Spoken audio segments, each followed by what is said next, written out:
अब हम प्रेसिडेंट और आर्मी के चीफ के साथ बात करेंगे और आप बोल दीजिएगा इंडियन मीडिया और प्राइम मिनिस्टर मोदी जी को बोल दीजिए हमें तुरंत मीडिएशन टीम चाहिए, इंडिया से मीडिएशन टीम चाहिए, नहीं तो इधर नेपाल में सब तरह विध्वंस हो जाएगा। आपके दुश्मनों की प्रॉक्सी उनके एक लीडर ने आज किसी दूसरे कंट्री से बैठ के ट्वीट किया है। उसने कहा बांग्लादेश की कौम उठ खड़ी हुई, आज नेपाल की कौम भी उठ खड़ी हुई, पाकिस्तान की अवाम कब खड़ी हुई।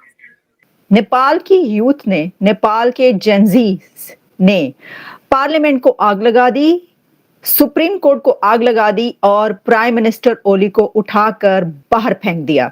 तो यहाँ पर भी सर इस तरह से कभी आपको लगता है कि पब्लिक बाहर आएगी और करप्शन के खिलाफ शोर मचाएगी और बाकी चीजें जो यहाँ पर गलत हो रही हैं उसके लिए आपको लगता है कभी हमारी यूथ बाहर आएगी, कुछ नेपाल से सीखकर हमारे लोग भी बाहर आएंगे और जरा इन लोगों को सीधा करेंगे जिन्होंने मुल्क का बेड़ा गर्क करके रखा है। दरअसल पाकिस्तान में एक बात हो रही है, आपकी बात काटने लगा कि ये नेपाल के अंदर लोग उठ पड़ते हैं, बांग्लादेश में लोग उठ पड़ते हैं, पाकिस्तानी नहीं उठते, यहाँ पे भी करप्शन। हर फौजी, आप आईएसआई फैसलाबाद में जो हमला हुआ था, जो उसके दफ्तर पर क्या था, जीएच के ऊपर हमला था पिंडी के अंदर, वो क्या था। और अमेरिका को नेपाल चाहिए, या मतलब टूल किट को नेपाल चाहिए ताकि वो भारत के विरुद्ध कार्य करें, क्योंकि बांग्लादेश में आप नहीं कर सकते। आप देखते होंगे गलत मैप्स निकाले, ये सब काम किया।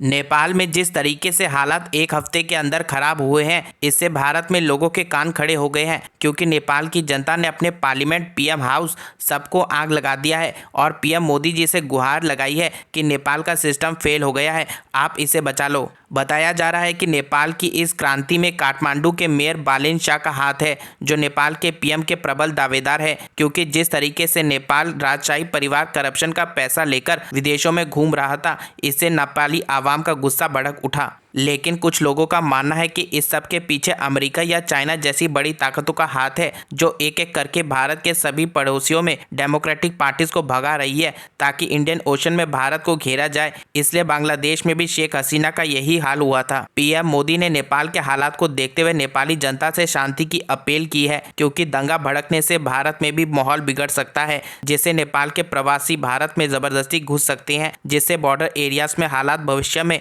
और भी खराब हो जाएंगे।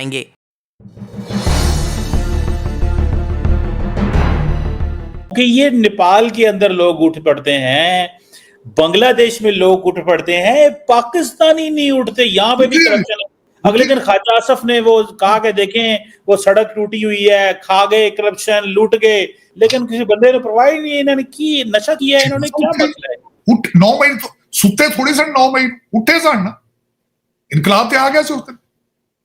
चीमा साहब 9 मई को क्या था, हर फौजी, आप आईएसआई फैसलाबाद में जो हमला हुआ था, जो उसके दफ्तर पर क्या था, जीएच के ऊपर हमला था पिंडी के अंदर, वो क्या था, कोर कमांडर के घर पे हमला, वो क्या था चीमा साहब, वो यही था ना, वो क्या था, वो यही था।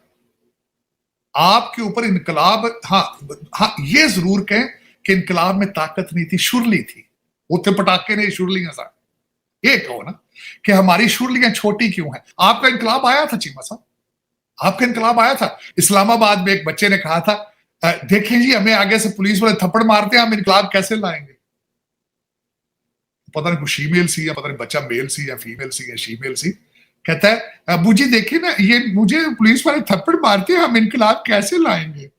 थोड़े इनकलाब की शक्ल है वो तो गोलियां खाने ने भाजी सीने दे। ये मैं उनकी कहा मेरे मुंह च उत्ते कुड़ियां चाड़ के नचाने नाल चीमा साहब इनकलाब तो नहीं आते।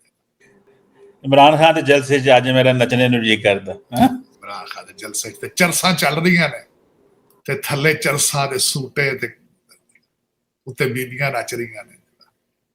चलो इनकलाब। चीमा साहब नहीं, मैं इन लोगों से ये जो चंद आवारा बच्चों को मैं ये कहूंगा, अपने डीएनए रिसर्च करो, खुदा जाना रिसर्च करो, देखो कि तुम्हारे आबाओ अजदाद फॉरेन इन्वेडर्स के सामने किस तरीके से, किस स्टाइल से लेटते थे। किसी के इनकलाब के ऊपर इस तरह ना करो, अपने डीएनए पे पहले रिसर्च करो, मैं ये फरमाऊंगा। और दूसरा, खुदारा अगर तुम लड़ाके नहीं हो, तुम फाइटर नहीं हो, कि इंग्लिश के मैथ पे तवज्जो दे लो ताकि रोटी खाने के काबिल हो जाओ। ये आवारगी छोड़ो, बहुत हो गई आवारगी। खुदारा तरस करो, अपने आप पे तरस करो। मैं कहता हूँ ना, कहते मेरा बन ना बन, अपना तो बन, अपना से कुछ कर लो।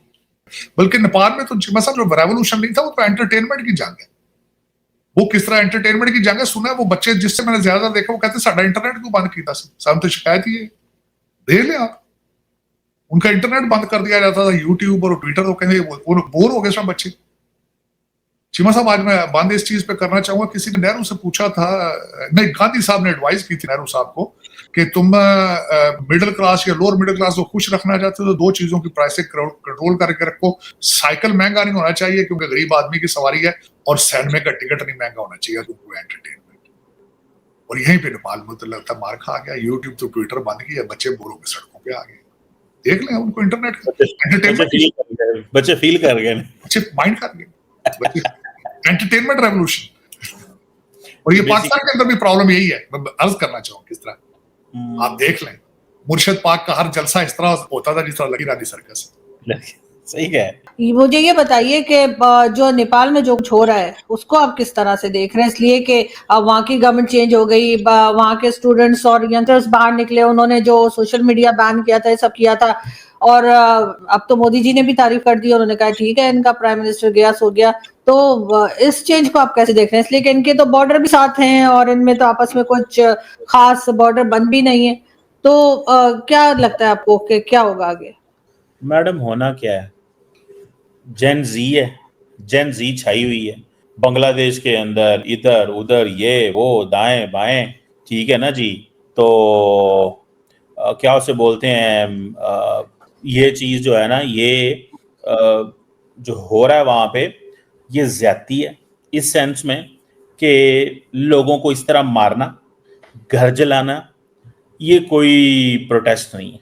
प्रोटेस्ट के बड़े फार्मूलाज हैं, और जो हुकूमत ने 19-20 मार दिए हैं, they could have avoided this, we can't say this कि दैट वाज राइट।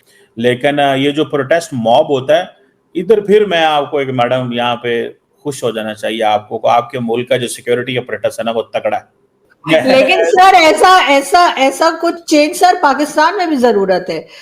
जो करप्शन पाकिस्तान में भी सर करप्शन बहुत उरूज पर है, और यहाँ पर भी बड़े हाई लेवल पे करप्शन की जाती है, और हर जगह सिर्फ पॉलिटिशियंस में ही नहीं, कई हमारे वो आसिम सलीम बाजवा और कौन कौन सारे लंबी लिस्ट है। देखिए मैडम, मैं तो ये जाती तौर पे समझता हूँ, ट्रस्ट मी, पाकिस्तान में ये इनकलाब नहीं आता। वो आपने देख लिए बड़े से बड़ा लोग, जब पीक थी ना, इमरान खान को जब निकाला गया तो पीक थी, तो 1.25 लाख बंदा इधर इस्लामाबाद में इकट्ठा हुआ था, हाइट ऑफ दी मतलब जो पॉलिटिकल मोबिलाइजेशन। मुझे याद है मैं उन दिनों नेपाल ही था, तो मैं नेपाल में पूछा तो उन्होंने कहा जी कि हमारे यहाँ नेपाल में तेल महंगा था, पाकिस्तान में उन दिनों तेल सस्ता था, इमरान खान की गवर्नमेंट के वो कुछ दिन थे। तो मैंने वो कैलकुलेट किया, मैंने वहां बंदे से पूछा तो उसके हिसाब से पाकिस्तान में तेल महंगा था, नेपाल में सस्ता बिक रहा, नेपाल में महंगा था, पाकिस्तान में सस्ता बिक रहा था। फिर क्या हुआ, IMF और वो सारा आ गया। मुझे याद है महीने 2 के अंदर पाकिस्तान में 100 रुपए लीटर पे तेल बढ़ गया, यानी कि 150 से 250 हो गया।